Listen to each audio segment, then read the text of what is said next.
So, you exhausted yet?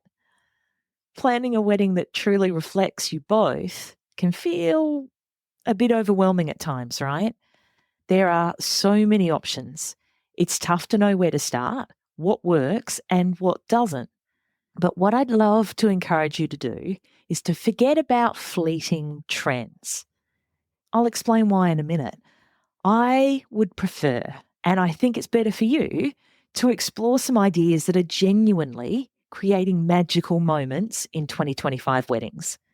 And I'll also shed a bit of light on some of the outdated approaches that couples are happily leaving behind. Because when I say wedding trends, I'm not here to dictate, God knows I can't, the hottest colours or push you towards budget busting extravagances that don't resonate with you. They don't mean anything to you. They just drain your bank account. Instead, I would rather share the thoughtful choices that couples are making in 2025 that enhance their wedding experience. And while some of them might not be new as such, they are definitely gaining in popularity. And I'm seeing that here where I conduct weddings in Australia. I'm hearing it from my colleagues around me, both here in Australia and overseas as well. Today, I'm diving into ideas that are working right now to maximize your precious time, create unforgettable moments, and also minimize any post-wedding regret. Rather than fads with a short shelf life, smart approaches that couples are using to get more out of their day and infuse their celebrations with meaning and connection. From reimagining traditional timelines to incorporating tech that brings far-flung loved ones closer to you, we'll see how couples are creating little pockets inside their weddings that feel authentically them. I'll also share some ways that people are reducing stress, amping up their guest experience, and refining the elements of their day or days by serving a purpose that means something to them. Remember, the best trend is always the one that makes your heart feel full and squishy and creates lasting memories for you and your loved ones. So let's discover some inspiring ideas that might do exactly that. We want to focus on substance over style, right? Let's get stuck into it. Unbridely is a community of pro-wedding vendors who believe in freedom and integrity in weddings, giving you options, solutions, tips and tricks to create the experience and memories that you and your fiancé really want and deserve. Because we believe that weddings are a team sport. With how-tos, stories and interviews with recently married couples, we find out what went right and what they'd change if they could go back and do it all over again. I'm Camille and welcome to the Unbridely podcast. So the number one trend that I'm seeing here, and we are definitely seeing overseas as well, is that intimate celebrations are here to stay. So remember when we thought that the era of big blowout weddings would never end? Well, times are changing. The Knots research shows that micro weddings, so they're those weddings with fewer than 50 guests, are expected to make up about 15% of all weddings this year. And this is gradually increasing year on year as more couples are beginning to prioritise other things in their lives rather than piling everything into the one bucket, the big fairy tale wedding extravaganza bucket. So why the shift? It's all about quality over quantity. Couples are telling us that they want more face time with their nearest and dearest. Plus, smaller guest lists can go one of two ways. Either it means cutting down on the budget to account for other more important things in your life. So, smaller guest numbers, a less expensive wedding, and then you get to travel or have a baby or buy a home. Or on the flip side of that, it can mean a bigger budget for those extra special luxury touches just for a smaller number of family and friends. So this might mean top shelf spirits, or this might mean a destination wedding that you cover completely, and it's just a smaller number, but more extravagant experiences. But don't worry too much either if that feels too small for you, because according to Zola, The sweet spot for wedding guest numbers seems to be around 100 to 150 guests, with only 20% of couples going over 150. The second trend that we're seeing in weddings is even more than ever before. Personalization is the name of the game. So gone are the days of every wedding looking and feeling exactly the same. In 2025, I know I've said it. In 2025, we are taking this to new heights about making your day uniquely yours. So a huge 60% of couples are planning to include interactive elements at their wedding receptions. So think DIY or specialty cocktail stations, like the limoncello spritz and Aperol station at one of my most recent weddings. There are specialty vendors like tattoo artists, live illustrators and painters. I had Charlotte Beddoes on a couple of weeks ago. Social content creators. I had Lexi on the podcast a little while ago. Fire dancers, cultural dancers, dog chaperones, just like Emily from I Do Pause. And there are even virtual reality experiences for guests who can't be at your wedding in person. I mean, you name it, it's out there for you. And here's an interesting fact from Wedding Wire. About 35% of couples are planning on incorporating cultural or religious traditions into their ceremonies.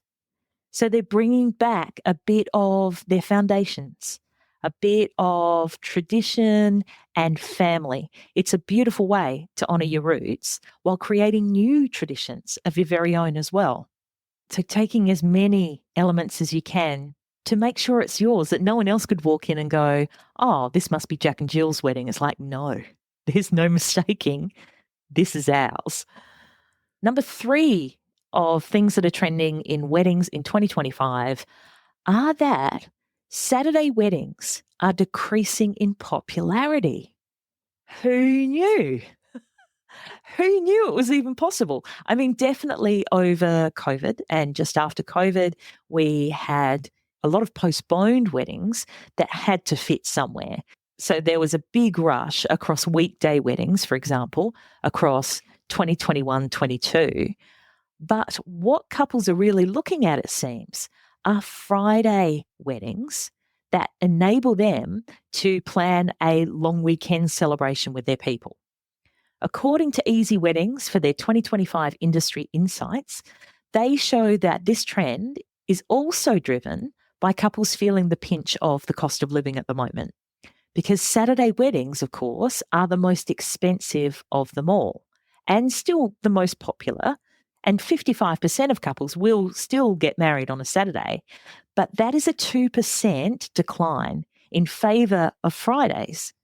So in 2025, you've got 55% of weddings on a Saturday, 21% on a Friday, 8% on Thursday and Sunday, and then the rest is made up everywhere else. But if you look back to 2016 to compare this, we had 62% of weddings on a Saturday. So that's a 7% drop over 9 years. And in 2016, there was only 15% on a Friday, and that has gone up to 21%. So that's gone up by 6%. So that's interesting that there is this movement, if you like, from Saturday to Friday. Couples are thinking about their budget for sure, but also about people traveling. And as I said, this Friday idea of a long weekend celebration, trying to work out how these people who are traveling for them, their friends and family, can make the most out of their time. So the couple gets to see them for longer, and the friends and family get more time, like either at a destination or just relaxing and catching up.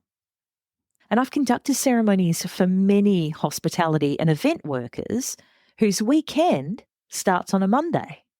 So they work all through Thursday, Friday, Saturday, sometimes Sunday, and Monday's the first day of their weekend. So a Monday or even a Tuesday wedding makes perfect sense for them and their people. Things are shifting, things are moving, and Saturday doesn't have to be when you have your wedding anymore.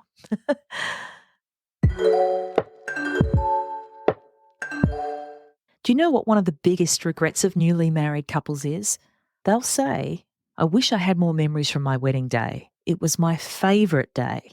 And one of the smartest ways I've seen couples do this is by making sure that they arrange a quick, foolproof, and really simple way to collect and share their guests' wedding photos. Because if you think about it, with an average wedding of, say, 100 guests, with every one of them taking 5 photos or videos, I mean, they'll take much more, of course, but I'm talking about the good ones. That's an opportunity for you to collect and download 500 extra photos and videos of their perspective on your wedding day. The stuff that happened that you didn't even get to see. But your barriers are overly complicated instructions or processes.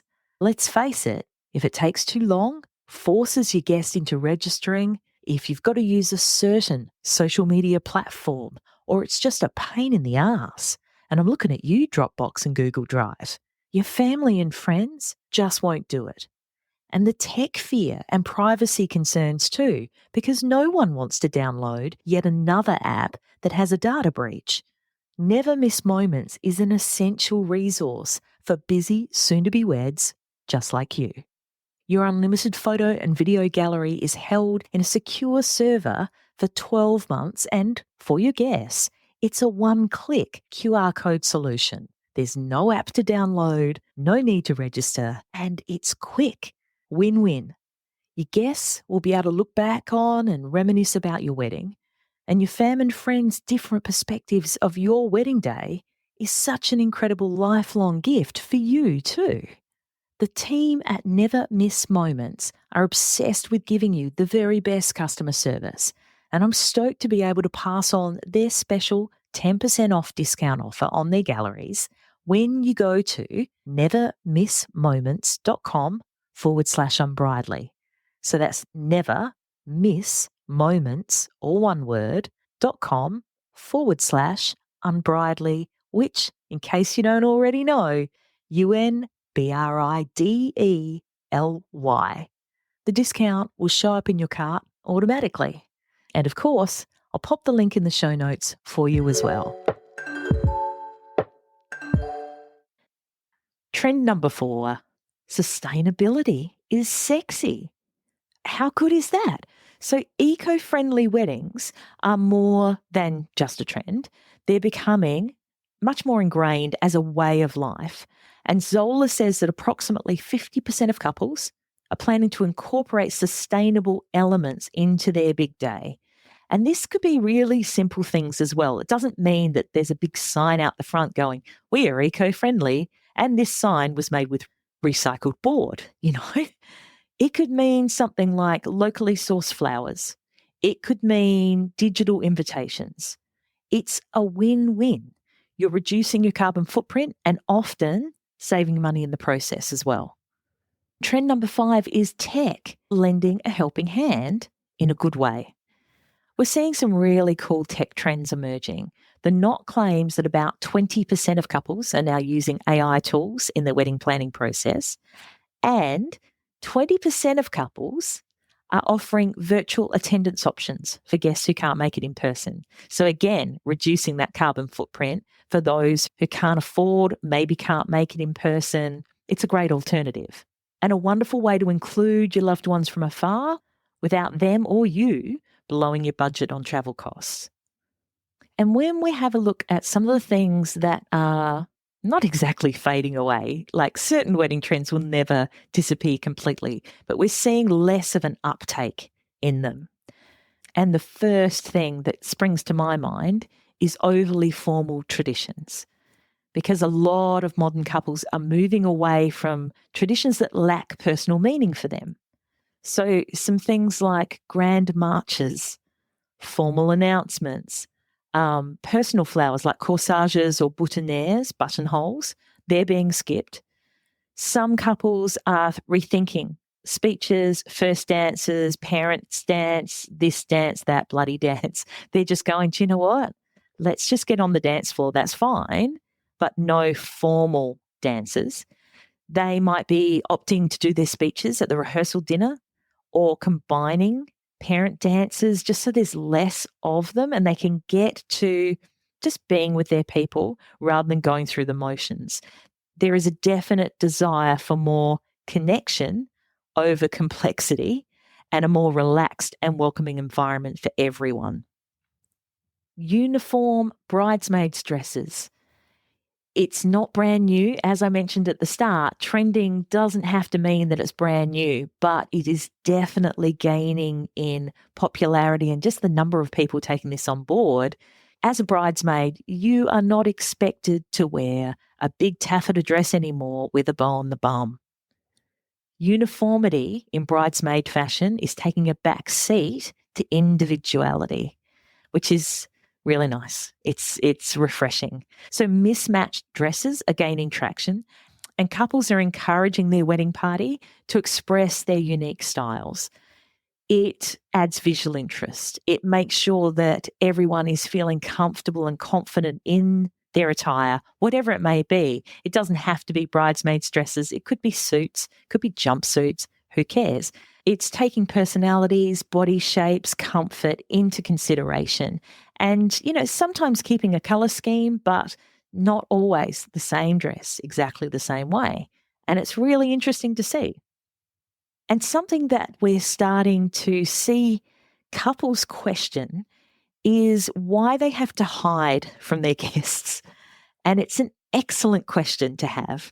So traditionally, if you had a bride and groom getting married, the bride would be hiding from the groom before the ceremony, and then they get married. They might have some photos with family. They go away. They might have some more portraits, and then they hide again before they're announced to come out to their reception. We're seeing more couples go, why are we hiding in a back room, munching on as much food as we can get our hands on, rehydrating, giggling, having fun and stuff? But why aren't we out there with our guests, enjoying the food out there with them, the drinks with them, laughing, just participating in the wedding that we've planned? And the answer to that is there is no real good reason. The tradition comes from cultural expectations that are hundreds of years old around luck, around evil spirits, around the idea that you are coming of age, that you need to be announced into the reception. That's the thing. You can still be announced into your reception, but you don't have to miss out on cocktail hour if you don't want. I think you should be in there. I think the joy of your wedding day is all the people that you've invited there because you like them, I'd hope. Because the number one thing that couples regret is that they don't get to spend enough time with their guests. So, yeah, it's wonderful to see couples going, why do we have to hide away? And when we get announced, like everyone's seen us anyway. And they saw us get married and they're still going to cheer just as loud. So, yeah, it's a completely personal choice, of course, but this is something that we're seeing couples do more and more. So the bottom line, I know what you're thinking. This all sounds great, but what about the cost? Well, I won't sugarcoat it. Zola says that the average cost of a wedding in the United States is projected to hit $36,000 in 2025. That is up 9% from $33,000 in 2024. And in Australia, Easy Weddings says that the cost of weddings are rising here too. The average cost of a wedding here now is catching up to the US, $35,315, which is an increase of 4.5% on 2024's average cost. But here's the kicker, and I know you'll get it. 95% of couples who were surveyed by Zola say that the money they spent on their wedding was absolutely worth it. So there you go. It's an emotional choice. It is a luxury to have a wedding, but if it's worth it, then it's worth it, right? So what have you seen? What have you heard, noticed about weddings in 2025? What's shifted? Is there anything different, new, or the opposite of me and my colleagues? Have you seen something that's completely the opposite? Let me know, and I'll chat with you again real soon. that about wraps it up for this episode of the Unbridely podcast. For the links and resources we mentioned, please head to the show notes. And if you love the show, please review and subscribe on the podcast platform you're on now so you don't miss out on a single episode. Thanks so much for listening. And remember, weddings are a team sport. Catch you soon.